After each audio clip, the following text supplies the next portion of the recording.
prohibit terrorism and earn their way to a brighter future. They don't want the life that they've had. They've had a rough life with Hamas.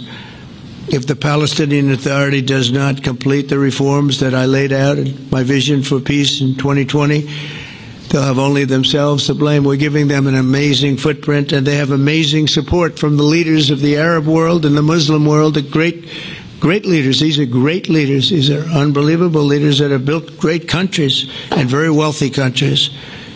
What the future holds for the Palestinians, no one really knows, but the plan that we put forward today is focused on ending the war immediately, getting all of our hostages back, getting everything back. Hard to believe when you even say it, and creating conditions for durable Israeli security and Palestinian success. Israeli security is going to be involved. We're going to help you. We'll be there with you in terms of helping with security. We want to make sure it works. We just want to make sure it works. There shouldn't be a shot fired. Now, there will be, I guess, because that's the way it seems to be, but there shouldn't have to be within a few days. There shouldn't have to be a shot fired. And maybe for eternity.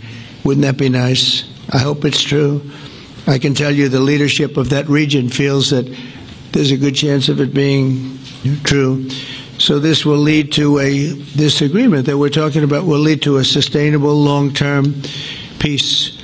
No president in history has been a greater friend of the state of Israel than I have, in addition to negotiating the Abraham Accords. I like to say it that way because the real people, that's what they call Abraham. I would say Abraham, but it's so much nicer when you say Abraham. So much more elegant.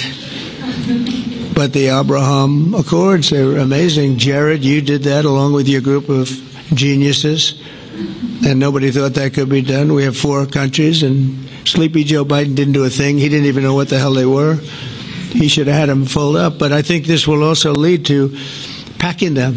And who knows, maybe even Iran can get in there. I hope, we hope we're going to be able to get along with Iran. I think they're going to be open to it. I really believe that. But they could be a member. I long ago said, I'll bet you at some point Iran will be a member of the Accords, and little did I realize it was going to take this turn. That was some turn we did with the B-2s. But I think they might very well be there because it's a great thing for them economically. I recognize the eternal capital of Israel. I opened the American embassy in Jerusalem. That was something that everyone said would never be done, could never be done.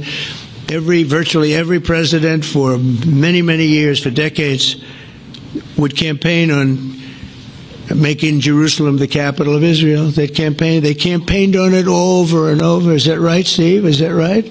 Everyone, and when they got to it, and I understand why now, because it was so. When I got to office, I campaigned on it too. I said, we're going to make it. And then I'd get calls from the leaders of various countries saying, please don't do it, please don't do it. It'll end the whole world, please don't do it. And finally, I just didn't say anything, and I did it. People were calling me before I did it because they heard I was going to do it, and leaders of countries were calling me, and I think it was on a Thursday that I did it, and they'd call me Monday, Tuesday, Wednesday, 3-4 times a day, and I said, tell them I'll call them back on Friday. And I announced it on Thursday, and I called them back, the biggest people in the world, and they said, you've done it. I said, done what? You've made the capital of Israel, Jerusalem, and we wanted to talk yet. I wish you called me a little sooner. Maybe I could have done something about it. So that was a lot easier than getting into an argument, because I knew what they were calling about. And you know what? It turned out to be amazing. Everybody thought it was going to lead to the end of the world, right? The end of the world, Ron. That's what they said.